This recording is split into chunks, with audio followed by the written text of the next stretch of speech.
Salut tout le monde, c'est Pivot Foot, j'espère que vous allez bien.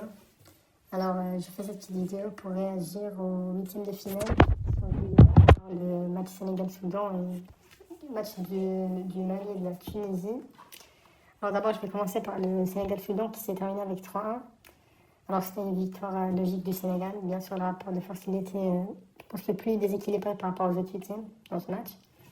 Et je pense que la manière dont le Sénégal l'a fait, était un peu imprévue.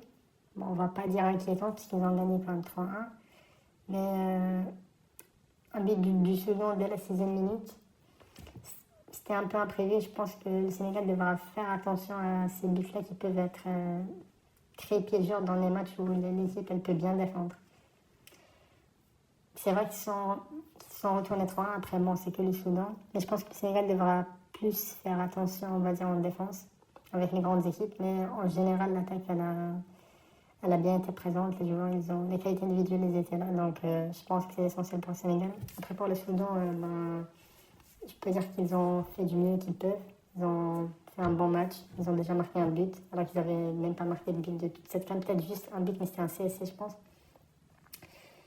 Et voilà, ils se sont juste inclinés face à un Sénégal qui est supérieur. Je peux juste leur dire bravo et peut-être qu'ils s'améliorent et que la prochaine CAN, ils leur viennent meilleurs. Mais on verra. Alors, le deuxième match, c'était Tunisie-Mali.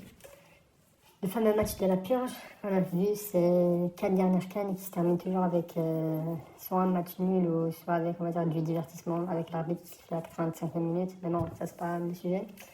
Après, le match en soi, je dirais qu'il est... En fait, j'ai peur que ce soit le pire week-end final, surtout les matchs restants. Peut-être Maroc Tanzanie, peut-être ça peut être pire. Mais moi, j'avais pronostiqué que les deux équipes perdaient, mais ça n'a pas été le cas. Bon, il y en a une qui est passée, mais bon, après, pour moi, tous les deux, ils méritaient de sortir à ce stade.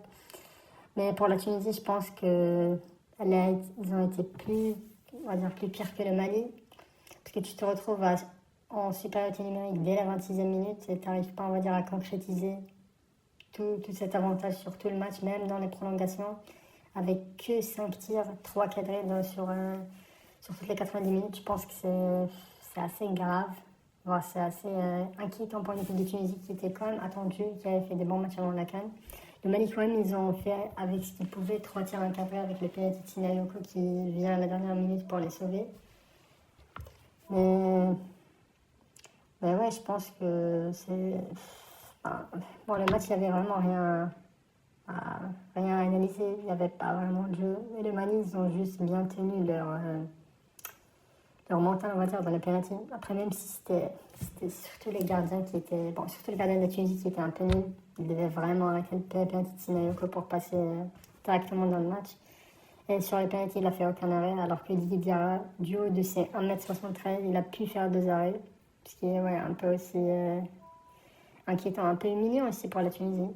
Donc, j'espère, on va dire, qu'ils se reprennent. Peut-être qu'ils vont changer d'entraîneur, mais bon, après sortir en 8e dans une canne qui était plus qu'attendu, c'est un peu décevant, surtout, on va dire, pour les supporters. Mais bon, on verra maintenant le quart qui sera Mali-Sénégal. Maintenant, donc, pour le quart Mali-Sénégal.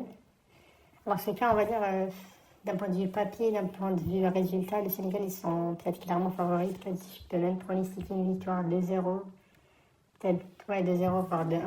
Après, le Mali, quand même, c'est aussi une équipe à vraiment surveiller parce qu'en fait, ils n'aiment pas, ils ne perdent pas. C'est ça le problème. Même avec le Maroc, ils ont pu faire un match nul, qui est considéré comme l'un des favoris.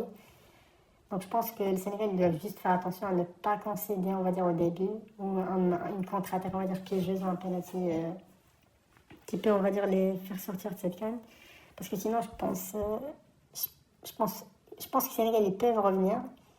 Mais s'ils sont vraiment, vraiment mentalement dans le match, ils sont techniquement vraiment bons. Sinon, si le Mali tient vraiment bon, je pense qu'on pourra avoir une surprise.